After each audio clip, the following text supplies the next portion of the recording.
শীতকালীন সবজির স্বাদই অন্যরকম। শীতকালে যে কোনো সবজির স্বাদ একটু বেশি বেড়ে যায়। তাই তো যে কোনো মাছ ভুনার সাথে একটু সবজি দিলে বেশ মজাই লাগে। আজকে আপনাদের সাথে শেয়ার করব সিম দিয়ে পাঙ্গাস মাছ ভুনা।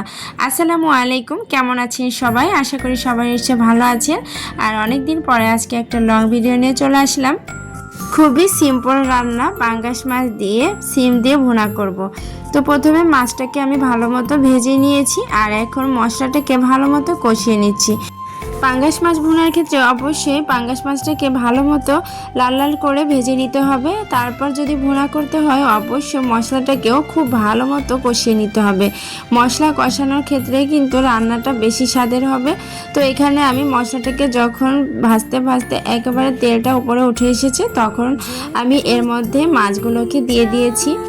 আজকে মাছ রান্নার মধ্যে মাথাটা দিয়েছি আর মাথাটা ছিল অনেক বড়, তো এই জন্য এটাকে নড়ানো অনেক সাবধানে করতেছিলাম, মাছগুলো ভেঙে যেতে পারে এজন্যই।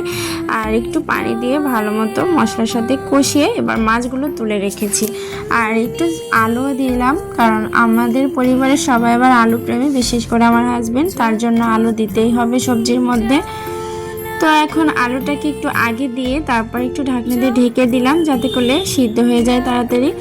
আর সিদ্ধ হয়ে গেলে এর মধ্যে সিমগুলো দিয়ে দিব। আর সিমগুলো দেওয়ার সময় অবশ্যই একটু সবুজ রাখার জন্য আমি আর ঢাকনা দিয়ে ঢাকবো না, প্রথমে সিমগুলো ভালো মতো দিয়ে কষিয়ে নিচ্ছি। একদম আলুর সাথে এই যে মশলাটার সাথে মাখো মাখো লাগছে, খুব ভালো মতো কষিয়ে নিচ্ছি। ভালো মতো কষিয়ে নিলে তরকারির স্বাদটা না একটু বেশি ভালো আসে। তো এর মধ্যে একটু লবণের পরিমাণটা আগে থেকে দেওয়া ছিল মশলা কষানোর সময়, বাকিটা এখন দিয়ে দিলাম।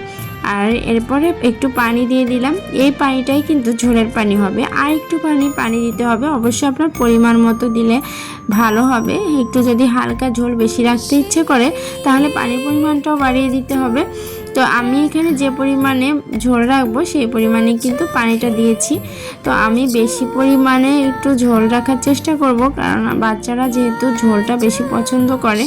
তো সেক্ষেত্রে তো ঝোলের পানি দেওয়া শেষ, এখন আমি আবার একটু পানি দিয়েছি, মনে হলো যে একটু কম হয়েছে। এখন কিন্তু ঝোলটা একেবারে পাতলা লাগছে, তবে যখন মাছ দিয়ে আর একটু জাল করে নিব তখন কিন্তু ঝোলের পরিমাণটা একটু কমে আসবে, তখন তরকারিটাও একটু গাঢ় হয়ে আসবে।